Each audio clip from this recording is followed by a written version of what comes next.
আসসালামু আলাইকুম। প্রবাস সংবাদে সবাইকে স্বাগত জানাচ্ছি। সৈয়দা তারানা তাবাসসুম। বিস্তারিত সংবাদের শুরুতেই জানিয়ে দিচ্ছি framework finance limited channel I প্রবাস সংবাদ শিরোনাম। দেশের দ্বাদশ প্রধানমন্ত্রী তারেক রহমানের নেতৃত্বে নতুন সরকারের যাত্রা শুরু। দেশি বিদেশি অতিথিদের অংশগ্রহণে সংসদ ভবনের দক্ষিণ প্লাজায় শপথ। জন আকাঙ্ক্ষা পূরণের অঙ্গীকার করলেন নতুন মন্ত্রিসভার সদস্যরা। দেশ গঠনের সুযোগ কাজে লাগিয়ে উন্নত আধুনিক রাষ্ট্র গড়ার প্রত্যয়। ত্রয়োদশ জাতীয় সংসদের নবনির্বাচিত সদস্যদের শপথ গ্রহণ। কয়েক দফায় শপথ বাক্য পাঠ করান সিইসি এএমএম নাসির উদ্দিন।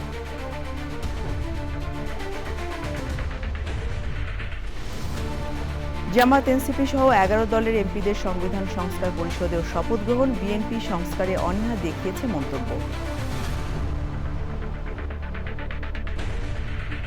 এবং সুইজারল্যান্ডের জেনেভায় যুক্তরাষ্ট্র ইরানের মধ্যে দ্বিতীয় দফার পারমাণবিক আলোচনা শেষ। বৈঠকে উভয় পক্ষের ইতিবাচক সূচনা বলে উল্লেখ।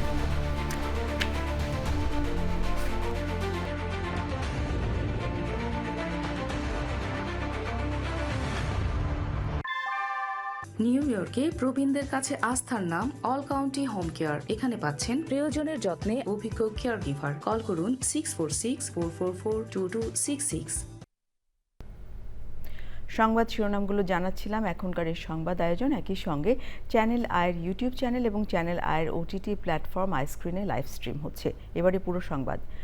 দেশের রাজনীতিতে শুরু হলো নতুন এক অধ্যায়। 17 বছর নির্বাসিত জীবনের পর দেশে ফিরে প্রধানমন্ত্রী হলেন বিএনপি চেয়ারম্যান তারেক রহমান। মঙ্গলবার বিকেলে সংসদ ভবনের দক্ষিণ প্লাজায় নতুন প্রধানমন্ত্রীকে শপথ পড়ান রাষ্ট্রপতি মোহাম্মদ শাহাবুদ্দিন। তার সরকারের মন্ত্রিসভার সদস্যরাও শপথ নিয়েছেন। সকালে জাতীয় সংসদ ভবনে নিরঙ্কুশ জয় পাওয়া বিএনপি এবং বিএনপি সমর্থিত জোটের 212 জন সংসদ সদস্যকে শপথ পড়ান প্রধান নির্বাচন কমিশনার। সংসদ সদস্য হিসেবে শপথ নিয়েছেন জামাতে ইসলামী নেতৃত্বাধীন 11 দলীয় জোটের জাতীয় নাগরিক পার্টি এনসিপির সংসদ সদস্যরা। রাহুল রায়ের রিপোর্ট। আমি আইন অনুযায়ী সরকারের কে ভেবেছিল এই নির্বাচনের গল্প আবার নতুন প্রাণ পাবে, হবে ইতিহাস। পালন করিব, বিশ্বস্তার সহিত পালন করিব। সংসদ ভবনের দক্ষিণ প্লাজায় দেশের দ্বাদশ প্রধানমন্ত্রী হিসেবে শপথ নিলেন তারেক রহমান। অকৃত্রিম বিশ্বাস ও আনুগত্য পোষণ করিব। নানা উদ্বেগ, উৎকণ্ঠা আর অনিশ্চয়তায় নির্বাসনের শেকল ভেঙে দেশে ফেরেন। কিন্তু দেশে ফেরার পর মাত্র 5 দিন পরই হারান নিজের মমতাময়ী মা, সাবেক প্রধানমন্ত্রী বেগম খালেদা জিয়াকে। মা হারানোর শোক বুকে নিয়েই নামেন নির্বাচনী যুদ্ধে। সকলের প্রতি আইন অনুযায়ী যথাবিহিত আচরণ করিব। দিক হারানো বিএনপি পায় দিশা। তার নেতৃত্বেই ভরসা রাখল দেশের মানুষ। নির্বাচনে বিএনপি পেল নিরঙ্কুশ জয়। রূপকথার গল্পের মতো রাজ্যহারা রাজপুত্রের মাথায় রাজার মুকুট। দেশের প্রধানমন্ত্রী তারেক রহমান। শপথ করিতেছি যে সরকারের প্রধানমন্ত্রী রূপে যে সকল বিষয় আমার বিবেচনার জন্য আনিত হইবে বা যে সকল বিষয় আমি অবগত হইব তাহা প্রধানমন্ত্রী রূপে যথাযথভাবে আমার কর্তব্য পালনের প্রয়োজন ব্যতীত প্রত্যক্ষ বা পরোক্ষভাবে কোনো ব্যক্তিকে জ্ঞাপন করিব না। নতুন প্রধানমন্ত্রী তারেক রহমানের নেতৃত্বে শুরু হলো নতুন বাংলাদেশের যাত্রা। নানা রাজনৈতিক ঝড়, নানা বিতর্ক আর দীর্ঘ 17 বছরের অপেক্ষা। সময়ের সঙ্গে পরীক্ষায় টিকে থাকা এক নাম তারেক রহমান। অবশেষে তিনি বাংলাদেশের প্রধানমন্ত্রী। এটি শুধু আবেগ আর প্রত্যাশার গল্প নয়, এটি এক অবিস্মরণীয় প্রত্যাবর্তনের গল্প।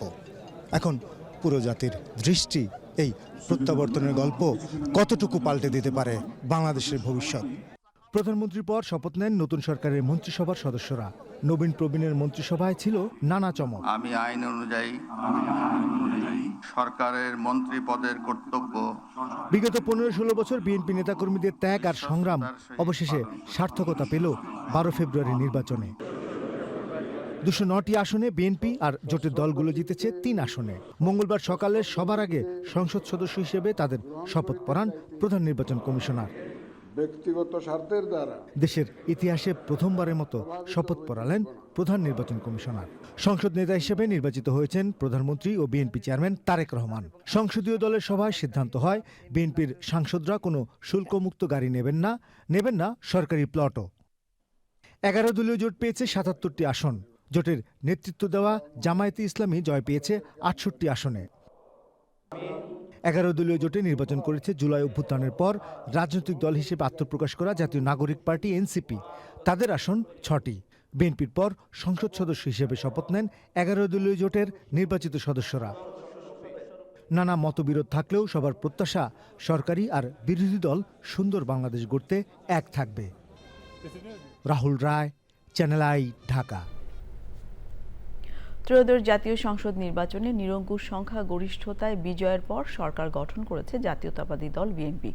বিকেলে সংসদ ভবনের দক্ষিণ প্লাজায় প্রথমে প্রধানমন্ত্রী তারেক রহমান শপথ নেন, পরে মন্ত্রিসভার সদস্যরা শপথ নেন। নতুন সরকারের 25 জন পূর্ণমন্ত্রী ও 24 জন প্রতিমন্ত্রী শপথ নিয়েছেন। সাদি মাহমুদের রিপোর্ট। ক্ষমতাসীন বাংলাদেশ জাতীয়তাবাদী দল বিএনপির নতুন সরকারের মন্ত্রিসভায় শপথ নিয়েছেন 49 জন মন্ত্রী প্রতিমন্ত্রী। জাতীয় সংসদ ভবনের দক্ষিণ প্লাজায় তাদের শপথ পড়ান রাষ্ট্রপতি মোহাম্মদ শাহাবুদ্দিন। সরকারের পূর্ণমন্ত্রী হিসেবে আছেন 23 সংসদ সদস্য এবং 2 জন টেকনোক্র্যাট। বিএনপি মহাসচিব মির্জা ফখরুল ইসলাম আলমগীর পেয়েছেন স্থানীয় সরকার, পল্লী উন্নয়ন ও সমবায় মন্ত্রণালয়ের দায়িত্ব। তিনি ঠাকুরগাঁও 1 আসন থেকে নির্বাচিত হয়েছেন। বিএনপির স্থায়ী কমিটির সদস্য আমির খসরু মাহমুদ চৌধুরী পেয়েছেন অর্থ ও পরিকল্পনা মন্ত্রণালয়ের দায়িত্ব। তিনি চট্টগ্রাম 11 থেকে নির্বাচিত হয়েছেন। সালাউদ্দিন আহমেদ স্বরাষ্ট্র মন্ত্রণালয়, ইকবাল হাসান মাহমুদ টুকু বিদ্যুৎ, জ্বালানি ও খনিজ সম্পদ মন্ত্রণালয়, হাফিজউদ্দিন আহমেদ মুক্তিযুদ্ধ বিষয়ক মন্ত্রণালয় এবং ডাক্তার AZM জাহিদ হোসেন পেয়েছেন নারী ও শিশু বিষয়ক মন্ত্রণালয় এবং সমাজ কল্যাণ মন্ত্রণালয়ের দায়িত্ব। অন্তর্বর্তী সরকারের জাতীয় নিরাপত্তা উপদেষ্টা খলিলুর রহমান টেকনোক্র্যাট কোটায় পররাষ্ট্র মন্ত্রণালয়, দীপেন দেওয়ান পার্বত্য চট্টগ্রাম বিষয়ক মন্ত্রণালয়, আব্দুল আওয়াল মিন্টু পরিবেশ, বন ও জলবায়ু পরিবর্তন মন্ত্রণালয়, মিজানুর রহমান মিনু ভূমি মন্ত্রণালয় এবং নিতাই রায় চৌধুরী পেয়েছেন সংস্কৃতি বিষয়ক মন্ত্রণালয়ের দায়িত্ব। বাণিজ্য, শিল্প এবং বস্ত্র ও পাট মন্ত্রণালয়ের মন্ত্রিত্ব পেয়েছেন আব্দুল মুক্তাদির। প্রথমবারের মতো সংসদ সদস্য নির্বাচিত হয়েই শ্রম ও কর্মসংস্থান মন্ত্রণালয় এবং প্রবাসী কল্যাণ ও বৈদেশিক কর্মসংস্থান মন্ত্রণালয়ের দায়িত্ব পেয়েছেন আরিফুল হক চৌধুরী। তথ্য ও সম্প্রচার মন্ত্রণালয়ের দায়িত্ব পেয়েছেন জহিরুদ্দিন স্বপন। সর্দার সাখাওয়াত হোসেন বকুল স্বাস্থ্য ও পরিবার কল্যাণ মন্ত্রণালয়, শেখ রবিউল আলম সড়ক পরিবহন ও সেতু, রেলপথ ও নৌপরিবহন মন্ত্রণালয়ের দায়িত্ব পেয়েছেন। শিক্ষা এবং প্রাথমিক ও গণশিক্ষা মন্ত্রণালয়ের মন্ত্রিত্ব পেয়েছেন এসানুল হক মিলন। টেকনোক্র্যাট হিসেবে আমিনুর রশিদ ইয়াসিন পেয়েছেন কৃষি, মৎস্য ও প্রাণী সম্পদ এবং খাদ্য মন্ত্রণালয়ের দায়িত্ব। আফরোজা খানম রিতা বেসামরিক বিমান পরিবহন ও পর্যটন মন্ত্রণালয়, আসাদুল হাবিব দুলু দুর্যোগ ব্যবস্থাপনা ও ত্রাণ মন্ত্রণালয়, কাজী শাহ মোফাজ্জল হোসাইন কায়কোবাদ ধর্ম বিষয়ক মন্ত্রণালয়, মোহাম্মদ আসাদুজ্জামান আইন, বিচার ও সংসদ বিষয়ক মন্ত্রণালয়, জাকারিয়া তাহের গৃহায়ন ও গণপূর্ত মন্ত্রণালয়, শহীদউদ্দিন চৌধুরী অ্যানি পানি সম্পদ মন্ত্রণালয়, ফকির মাহবুব আনাম ডাক, টেলিযোগাযোগ ও তথ্য প্রযুক্তি মন্ত্রণালয় এবং বিজ্ঞান ও প্রযুক্তি মন্ত্রণালয়ের দায়িত্ব পেয়েছেন। প্রতিমন্ত্রীর দায়িত্ব পেয়েছেন 24 জন, 23 জন সংসদ সদস্য এবং 1 জন আছেন টেকনোক্র্যাট হিসেবে। বেসামরিক বিমান পরিবহন ও পর্যটন মন্ত্রণালয়ের প্রতিমন্ত্রীর দায়িত্ব পেয়েছেন এম রশিদুজ্জামান মিল্লাত। বিদ্যুৎ, জ্বালানি ও খনিজ সম্পদ মন্ত্রণালয়ের অনিন্দ ইসলাম অমিত, বাণিজ্য মন্ত্রণালয়, শিল্প মন্ত্রণালয় এবং বস্ত্র ও পাট মন্ত্রণালয়ের মোহাম্মদ শরীফুল আলম, পররাষ্ট্র মন্ত্রণালয়ের শামা ওবায়েদ ইসলাম, কৃষি মন্ত্রণালয়, মৎস্য ও প্রাণী সম্পদ মন্ত্রণালয় এবং খাদ্য মন্ত্রণালয়ের সুলতান সালাউদ্দিন টুকু এবং ভূমি মন্ত্রণালয়ের প্রতিমন্ত্রীর দায়িত্ব পেয়েছেন কায়সার কামাল। ফরহাদ হোসেন আজাদ পানি সম্পদ মন্ত্রণালয়, টেকনোক্র্যাট হিসেবে আমিনুল হক যুব ও ক্রীড়া মন্ত্রণালয়, মীর মোহাম্মদ হেলাল উদ্দিন পার্বত্য চট্টগ্রাম বিষয়ক মন্ত্রণালয়, হাবিবুর রশিদ সড়ক পরিবহন ও সেতু মন্ত্রণালয়, রাজীব আহসান রেলপথ ও নৌ পরিবহন মন্ত্রণালয়, মোহাম্মদ আব্দুল বারী জনপ্রশাসন এবং মীর শাহে আলম দায়িত্ব পেয়েছেন স্থানীয় সরকার, পল্লী উন্নয়ন ও সমবায় মন্ত্রণালয়ের। অর্থ মন্ত্রণালয় এবং পরিকল্পনা মন্ত্রণালয়ের প্রতিমন্ত্রী হয়েছেন জোনায়েদ সাকি।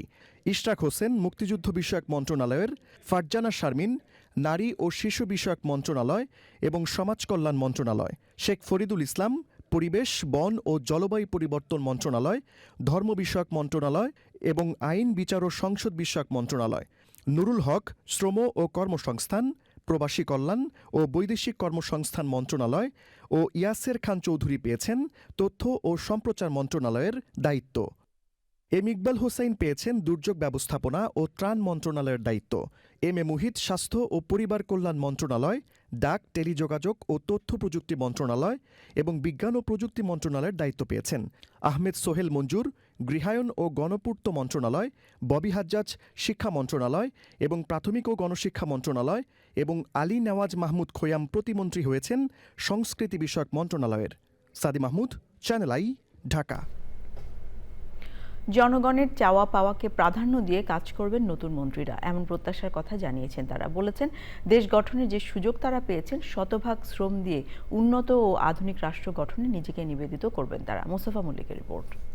আমি আইন অনুযায়ী জাতীয় সংসদ ভবনের দক্ষিণ প্লাজায় তখন পিনপতন নীরবতা। প্রধানমন্ত্রীর শপথ মন্ত্রীদের। কোনো ভবনের পৃথক হলে নয়, উন্মুক্ত মঞ্চে। পদের শপথের পরেই শুরু হলো প্রধানমন্ত্রী তারেক রহমানের নেতৃত্বে নতুন সরকারের যাত্রা। মন্ত্রীরা জানালেন, চ্যালেঞ্জ থাকলেও জনগণের প্রত্যাশা পূরণ হবে। বাংলাদেশের জনগণ তার মালিকানাটা অন্তত ফিরে পেয়েছে, তার ভোটটা দিতে পেরেছে। আমি বলি না আমরা ভোটে জিতেছি, শব্দটা আমি বলি না, আমি বলি জনগণের আস্থা অর্জন করেছি আমরা।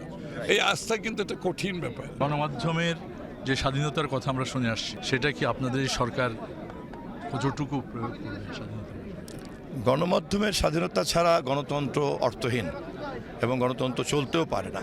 বিগত দিনের নিকট অতীতে আমরা যে সংকটগুলি দেখেছি, তার একটা প্রধান উৎস ছিল গণমাধ্যমকে গলা টিপে ধরার যে প্রক্রিয়া। পুঁজি বিনিয়োগের যে নানান রকম একটা জটিল পরিস্থিতি, তাতে গণমাধ্যমের মালিকানা এটা কোনো কোনো মহলের কাছে গণবিরোধী কাজের একটা ইনস্ট্রুমেন্টে পরিণত হয়েছে। ফলে দুটো দিককেই আমরা খুব বিবেচনার মধ্যে নিব, দুটো দিককেই। অবশ্যই আমাদের ফোকাস হচ্ছে গণমাধ্যমের স্বাধীনতা। আমরা বাংলাদেশের সংবিধানকে পুঙ্খানুপুঙ্খরূপে মান্য করব এবং বাস্তবায়িত করব। সংবিধানের বাইরে অনেক কিছু আমরা পছন্দ করি না, গ্রাহ্য করি না। আল্লাহ আমাকে তৌফিক দিক, আমি যেন জনগণের আশা আকাঙ্ক্ষা প্রতিফলিত করতে পারি। আমি নিষ্ঠার সাথে আমার অর্পিত দায়িত্ব পালন করব ইনশাআল্লাহ। সারা দেশের মানুষ যে স্বপ্ন দেখেছে এই অভ্যুত্থানের মধ্য দিয়ে, যে একটা বাংলাদেশ নতুন করে গড়ে তোলার সুযোগ তৈরি হয়েছে এবং সেটা আমরা কাজে লাগাবো। তারা বলছেন, দেশ বিনির্মাণে সর্বোচ্চ অবদান রাখবেন তারা। সব চ্যালেঞ্জ আমরা মোকাবেলা করব, কারণ আমরা duly elected government and our party obtained 2/3 majority seats in the parliament. We will definitely solve all the problems. বাংলাদেশের স্বার্থ অক্ষুণ্ণ রেখেই আমরা কাজ করব। বাংলাদেশের স্বার্থবিরোধী কোনো কাজ, কোনো চুক্তি যদি অতীতে হয়ে থাকে, সেগুলোকে আমরা বিবেচনায় নিব। চেষ্টা করবো ইনশাল্লাহ আমার এই দেশের পরিবেশ সুরক্ষা করার জন্য এবং ক্লাইমেট চেঞ্জের যে ভিকটিম আছে তাদেরকে নিয়ে কাজ করার চেষ্টা করব। নিজের দেশের স্বার্থ রক্ষা করে, নিজের দেশের মানুষের স্বার্থ রক্ষা করে এবং সমতার ভিত্তিতে। আল্লাহ যেগুলিকে নিষেধ করেছেন, হারাম করেছেন, এইগুলিকে সমাজ থেকে উচ্ছেদ করা। নতুন মন্ত্রীরা বলছেন, তারা সহ নেতাকর্মীদের উপর যে অন্যায় হয়েছে, নীতি নির্ধারক হিসেবে কখনোই অন্যের হয়রানির কারণ হবেন না তারা। নানা চড়াই উতরাই পেরিয়ে এবং আন্দোলন সংগ্রামের মধ্য দিয়ে ২০ বছর পর ক্ষমতায় বিএনপি। কোটি কোটি মানুষের হাজার হাজার চ্যালেঞ্জ কতটুকু তারা পূরণ করতে পারে, এমনটাই প্রশ্ন ছুড়ে দিয়েছেন সাধারণ মানুষ। ঢাকার জাতীয় সংসদ ভবন থেকে মোস্তফা মল্লিক, চ্যানেল আই। ত্রয়োদশ জাতীয় সংসদের নবনির্বাচিত সংসদ সদস্যরা শপথ নিয়েছেন। জুলাই গণ অভ্যুত্থানের মধ্য দিয়ে অর্জিত নির্বাচনে বিজয়ী সংসদ সদস্যদের কয়েক দফায় শপথ বাক্য পাঠ করান প্রধান নির্বাচন কমিশনার এএমএম নাসির উদ্দিন। শপথ গ্রহণের পর জাতীয় সংসদে একক সংখ্যাগরিষ্ঠতা পাওয়া দল বিএনপির সংসদীয় দলের সভা হয়। এতে সংসদ নেতা নির্বাচিত হন বিএনপি চেয়ারম্যান তারেক রহমান। চকর মালিথার রিপোর্ট। শপথে অংশ নেওয়ার জন্য মঙ্গলবার সকালে দেশের বিভিন্ন প্রান্ত থেকে নেতাকর্মী সহ নির্বাচিতরা আসেন জাতীয় সংসদে। কয়েক দফা যাচাই বাছাইয়ের পর নির্বাচিতরা সংসদের ভেতরে প্রবেশ করেন। স্ত্রী কন্যা সহ সংসদে আসেন বিএনপি চেয়ারম্যান তারেক রহমান। সকাল 10:30টার পর সংসদ সচিবালয়ের সচিব তারেক রহমান সহ উপস্থিত নির্বাচিতদের শপথের জন্য আমন্ত্রণ জানান। আমি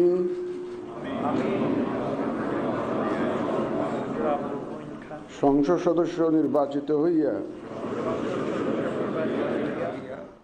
10:42 প্রধান নির্বাচন কমিশনার এএমএম নাসির উদ্দিন শপথ পড়ানো শুরু করেন। দেশের ইতিহাসে প্রথমবারের মতো শপথ পড়ালেন প্রধান নির্বাচন কমিশনার। আমি যে কর্তব্যভার গ্রহণ করিতে যাইতেছি, শপথ নেওয়ার পরে শপথ বইয়ে সই করেন সংসদ সদস্যরা। ব্যক্তিগত স্বার্থের দ্বারা প্রভাবিত হইতে দিব না। ধন্যবাদ আপনাদের সবাইকে। এরপর জামাতে ইসলামের বেশিরভাগ সংসদ সদস্য, বিএনপির কয়েকজন সংসদ সদস্য এবং স্বতন্ত্র সংসদ সদস্যদের শপথ পড়ান প্রধান নির্বাচন কমিশনার।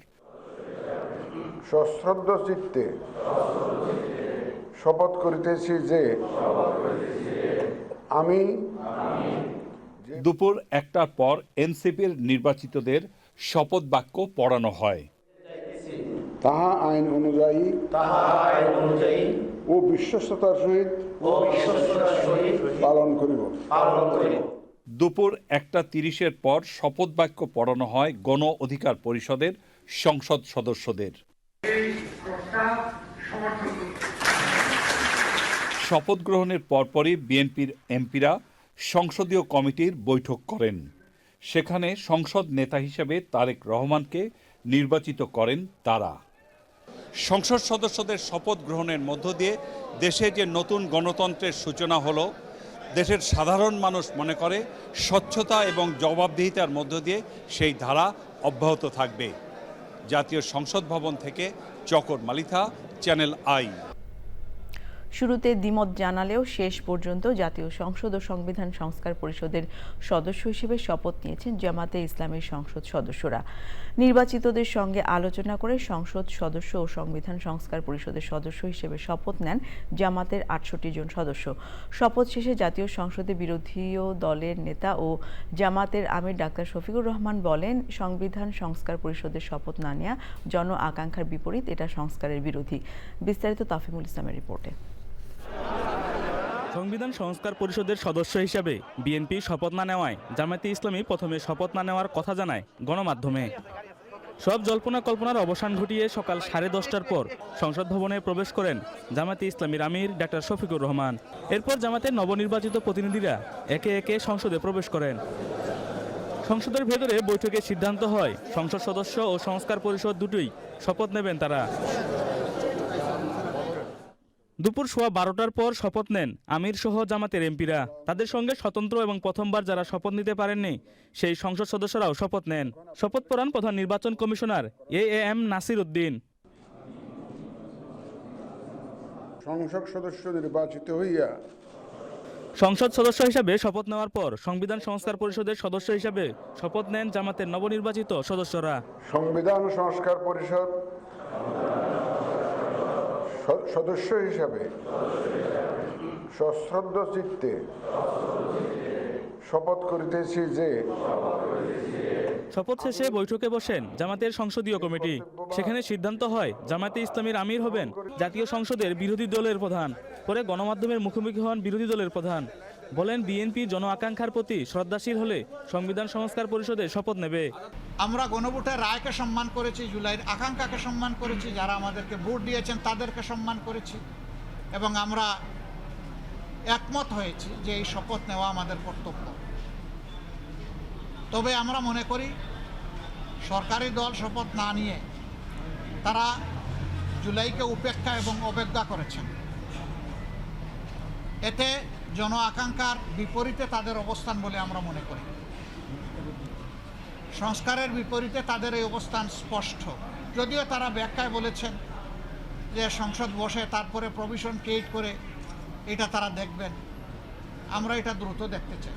জামাতে ইসলামী শপথের পর দুপুর 1টায় শপথ নেয় জাতীয় নাগরিক পার্টি। সংসদ সদস্য ও সংস্কার পরিষদের সদস্য হিসাবে শপথ নেন দলটির 6 জন সদস্য। ও বিশ্বস্ততার সহিত পালন করিব। শপথের পরে বিরোধী দলীয় চিফ হুইপ হন এনসিপির আহ্বায়ক নাহিদ ইসলাম। অকৃত্রিম বিশ্বাস সেখান থেকে বের হয়ে গণমাধ্যমের মুখোমুখি হন তিনি, বলেন সংবিধান সংস্কার নিয়ে বিএনপি যে ব্যাখ্যা দিয়েছে তা গ্রহণযোগ্য নয়। তারা এটাতে সাইনও করেছে জুলাই সনদ, যার ভিত্তিতে হচ্ছে পরবর্তীতে আদেশ হয়েছে এবং এই আদেশটাকেও কিন্তু তারা মেনে নিয়েছে, গণভোটকে তারা মেনে নিয়েছে, গণভোটে তারা অংশীদার ছিল। ফলে যেই ব্যাখ্যা তারা দিচ্ছে এই ব্যাখ্যাটি একেবারেই গ্রহণযোগ্য নয়, কারণ গণভোট বলতেছে সংবিধানে নাই, গণভোট জিনিসটাই সংবিধানে ছিল না, গণভোটের বৈধতা হচ্ছে সেই আদেশ। বিএনপিকে সংবিধান সংস্কার পরিষদের সদস্য হিসেবে শপথ নেওয়ার আহ্বান জানিয়ে নাহিদ ইসলাম বলেন, সংসদে শক্তিশালী বিরোধী দল হিসেবে ভূমিকা রাখবে তাদের জোট। তাফহিমুল ইসলাম, চ্যানেল আই, ঢাকা। বিএনপির চেয়ারম্যান তারেক রহমান বাংলাদেশের প্রধানমন্ত্রী হওয়ায় উচ্ছ্বাস ও আনন্দ প্রকাশ করেছেন নিউ জার্সি স্টেট সাউথ বিএনপির নেতাকর্মীরা। তারেক রহমানের নেতৃত্বে নতুন সরকারকে অভিনন্দন জানানোর পাশাপাশি এই সরকারের সাফল্য কামনা করেন তারা। নিউ জার্সি থেকে বিস্তারিত জানাচ্ছেন সুব্রত চৌধুরী। তারেক রহমান যেন হিমিলনের এক বাঁশিওয়ালা। দীর্ঘ 17 বছর পর দেশে ফিরে এসে তিনি রাজনীতির ময়দানে বাঁশিতে সুর তুললেন। তার বাঁশির সুরে সুর মেলালো দেশের আপামর জনতা।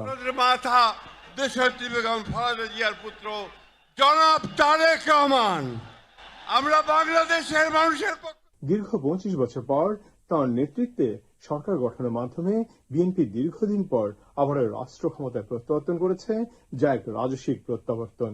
ওনার নেতৃত্বে বাংলাদেশ সুখী সুন্দর নেতৃত্বে গড়ে উঠুক, এটা আমাদের কাম্য। এই প্রত্যাশাই করব উনি যাতে বাংলাদেশকে সুখী সমৃদ্ধভাবে গড়ে তুলতে পারে। তারেক রহমানের প্রধানমন্ত্রী হওয়ায় উচ্ছ্বাস প্রকাশ করেছেন নিউ জার্সি স্টেট সাউথ বিএনপির নেতাকর্মীরা। তারা আশা প্রকাশ করেছেন তারেক রহমানের নেতৃত্বে বাংলাদেশ একটি নিরাপদ ও মানবিক রাষ্ট্র হিসেবে বিশ্বের কাছে প্রতিষ্ঠিত হবে। জনাব তারেক রহমান বাংলাদেশের প্রধানমন্ত্রী নিযুক্ত হওয়ায় প্রবাসীদের পক্ষ থেকে ওনাকে প্রাণঢালার শুভেচ্ছা জানাচ্ছি। আশা রাখছি বাংলাদেশ জনাব তারেক রহমানের নেতৃত্বে আগামী দিনে জাতীয় ঐক্যের মাধ্যমে বাংলাদেশ একটি গণতান্ত্রিক এবং মানবিক রাষ্ট্রে পরিণত হবে ইনশাআল্লাহ।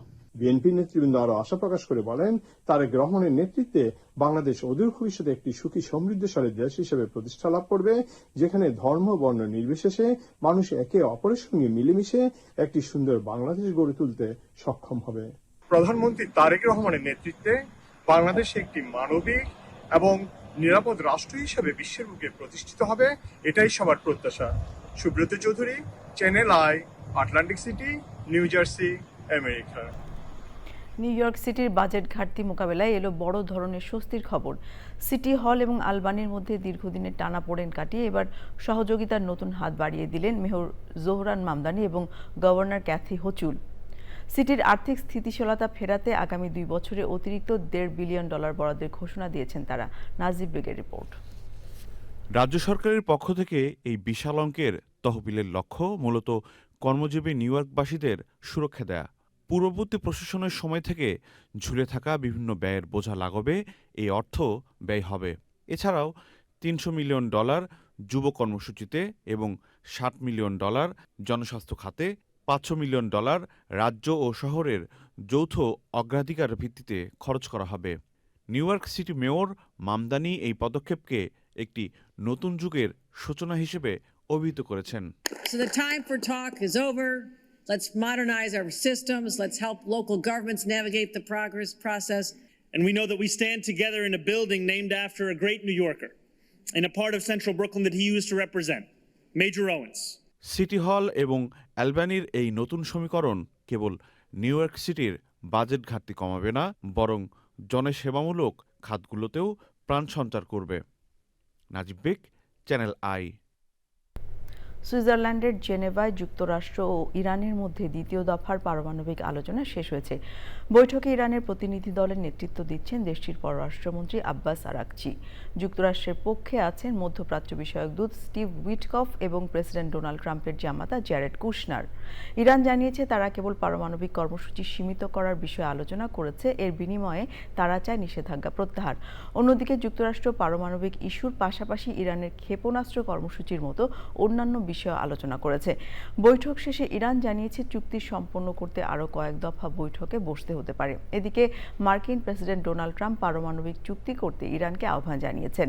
আলোচনার মধ্যে ইরানের সর্বোচ্চ ধর্মীয় নেতা আয়াতুল্লাহ আলী খামেনি বলেছেন, গত ৪৭ বছরেও যুক্তরাষ্ট্র ইরানকে ধ্বংস করতে পারেনি, ভবিষ্যতেও পারবে না। এর আগে গত ৬ ফেব্রুয়ারি ওমানে অনুষ্ঠিত প্রথম দফার আলোচনা কোনো অগ্রগতি ছাড়াই শেষ হয়।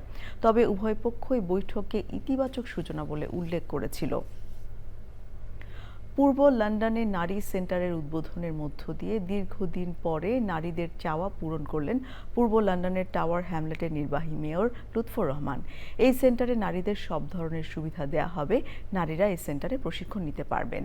এই সেন্টার স্থাপনের মাধ্যমে নির্বাচনী ইশতেহারে এলাকার বাসিন্দাদের কাছে দেয়া প্রতিশ্রুতি বাস্তবায়ন করলেন mayor.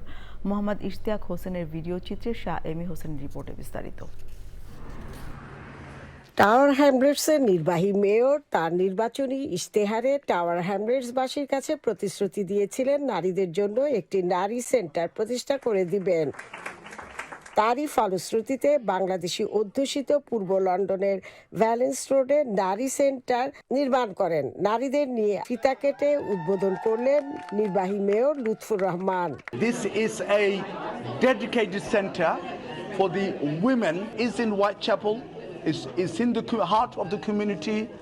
We run a number of services from this center. Come and use the facility. It's a fantastic facility dedicated to you, your children and your family. নারীরা এত বিশাল পরিসরের জায়গা পেয়ে তারা দারুণভাবে খুশি। This center is for all women in women's leadership, the services that women are receiving in health, education, access to employment. Meet other women and get support. So it's really, really exciting. এটাই প্রথম নারী centre যেখানে নারীদের দক্ষ কর্মী হিসেবে গড়ে তোলার জন্য বিভিন্ন বিষয়ে প্রশিক্ষণ দেওয়া হবে। Learning and developing skills. It might be about making connections, meeting new people, attending creative sessions, or seeking counselling, financial and legal advice, and support with issues like domestic abuse and violence against women and girls. Women sometimes need additional support in life. We're the ones who tend to have more caring responsibilities. We're the ones who might be at home looking after children rather than in work, so might need more support with economic. এই centre প্রতিষ্ঠা করার মূল উদ্দেশ্য ছিল নারীরা একে অপরের সাথে তাদের বিভিন্ন বিষয়ের প্রজেক্ট নিয়ে শেয়ার করতে পারবেন। পরিশেষে কেক কেটে নারীরা নারী সেন্টার উদ্বোধনী অনুষ্ঠান উদযাপন করেন।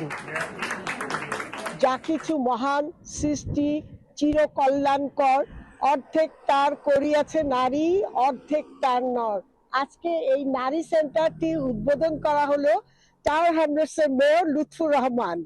নারীদের একটা প্রত্যাশা ছিল মেয়রের কাছে যে তারা এই নারী সেন্টারটা যদি তাদের জন্য করে দেওয়া হয় তাহলে এই নারী সেন্টারের মাধ্যমে তাদের অনেক ছোট ছোট স্বপ্নগুলো বাস্তবায়ন করতে পারবে। পূর্ব লন্ডনের ভ্যালেন্স রোড থেকে শাহ এমি হোসেন, চ্যানেল আই, লন্ডন। কানাডায় বুধবার থেকে শুরু হচ্ছে পবিত্র রমজান মাসের রোজা। রমজান মাস উপলক্ষে বহু সম্প্রদায়ের দেশ কানাডায় বিভিন্ন দোকানে চলছে মূল্যহ্রাস। ধর্মপ্রাণ মুসলমানরা ব্যাপক প্রস্তুতি নিয়েছেন পবিত্র রোজা পালনে। বিস্তারিত কানাডার প্রতিনিধি আহসান রাজীব বুলবুলের রিপোর্টে। উত্তর আমেরিকার দেশ কানাডায় প্রায় 11 মাসের অপেক্ষা শেষে রমজানকে স্বাগত জানিয়ে বিশ্বের সব মুসল্লিরা একত্রিত হয়ে আজ রাতে তারাবির নামাজ শুরু করবেন। আগামীকাল থেকে রোজা। I can say Ramadan Mubarak, Ramadan Kareem, especially for the whole community in Calgary, Bangladesh community. I love them so much. I ask Allah subhanahu wa ta'ala to protect all Muslim countries and especially Bangladesh and the Bangladesh community. পবিত্র রমজান মাস উপলক্ষে কানাডার বিভিন্ন grocery দোকানগুলোতেও চলছে প্রবাসী বাংলাদেশিদের রমজানের প্রস্তুতিমূলক কেনাকাটার ভিড়। চলছে ব্যাপক মূল্যহ্রাস। তো আমাদের যেটা ফোকাস ছিল সে যে মানুষের ক্রয় সীমানার মধ্যে থেকে যতটুকু সম্ভব আমাদের বিজনেস এটিকেট মেনটেন করে আমরা আপনাদের ডিসকাউন্ট দেওয়ার চেষ্টা করেছি। পবিত্র রমজান মাস উপলক্ষে কানাডার বিভিন্ন প্রভিন্সে এবং ক্যালগেরির আকরাম জুম্মা মসজিদ, বাংলাদেশ কমিউনিটি মসজিদ সহ বিভিন্ন মসজিদে ধর্মপ্রাণ মুসল্লিরা সারা বিশ্বের মুসলিম উম্মার জন্য দোয়া করবেন। কানাডা থেকে আহসান রাজীব বুলবুল, চ্যানেল আই। নিউ জার্সি রাজ্যের আটলান্টিক সিটিতে বাংলাদেশি আমেরিকানদের পরিচালিত কোচিং সেন্টার শেপার একাডেমি এর উদ্যোগে প্রেসিডেন্ট ডে উদযাপন করা হয়েছে। শেপার একাডেমি সেন্টারে বিভিন্ন আয়োজনের মধ্যে ছিল সুরিত সমাবেশ, কথামালা, কুইজ প্রতিযোগিতা ও পুরস্কার বিতরণ। শেপারের প্রধান নির্বাহী শিপন শাখাওয়াতের সঞ্চালনায় কথামালায় অংশ নেন সুব্রত চৌধুরী, তাসলিমা, মামুন ইসলাম ও অন্যরা। কুইজ প্রতিযোগিতায় লাবিবা প্রথম, মেহরাব দ্বিতীয় ও মিরাজ তৃতীয় স্থান অর্জন করেন। অনুষ্ঠানে আগত অতিথিরা কুইজ প্রতিযোগিতায় বিজয়ীদের মাঝে পুরস্কার বিতরণ করেন।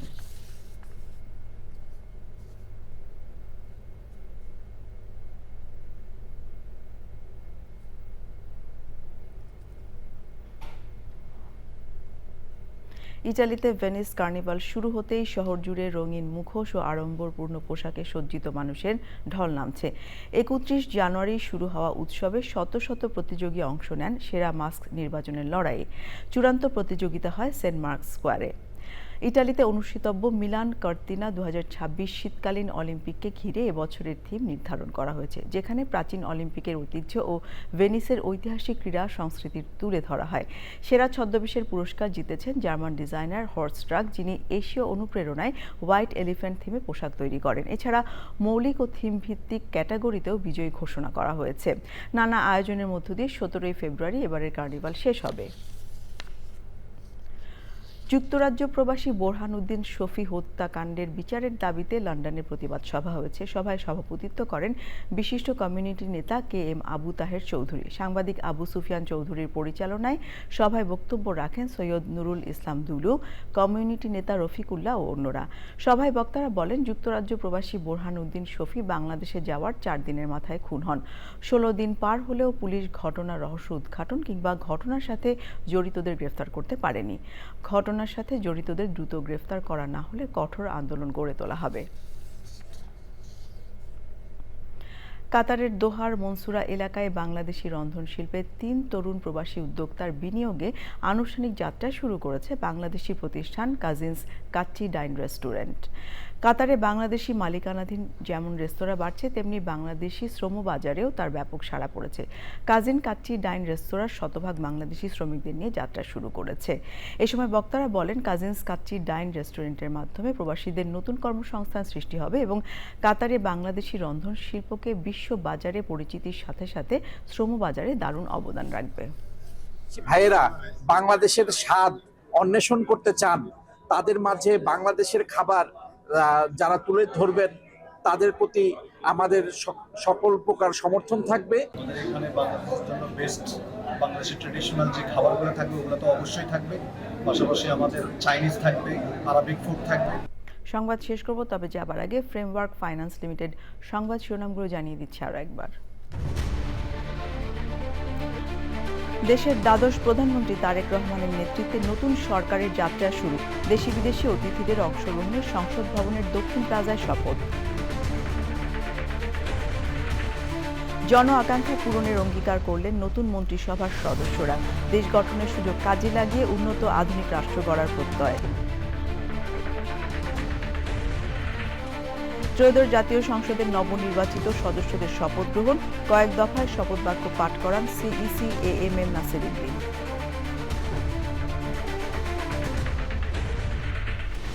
জামাত, এনসিপি সহ 11 দলের এমপিদের সংবিধান সংস্কার পরিষদের শপথ গ্রহণ, বিএনপি সংস্কারে অনীহা দেখিয়েছে মন্তব্য।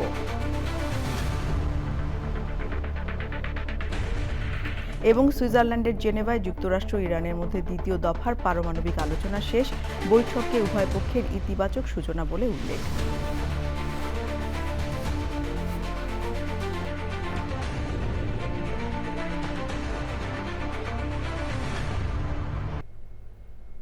চ্যানেল আইয়ের সর্বশেষ সংবাদ জানতে ভিজিট করুন channelionline.com-এ। যুক্ত থাকুন আমাদের সোশ্যাল মিডিয়া প্ল্যাটফর্মগুলোর সাথে। এই ছিল আমাদের প্রবাস সংবাদ আয়োজন। ধন্যবাদ সবাইকে এতক্ষণ সঙ্গে থাকবার জন্য।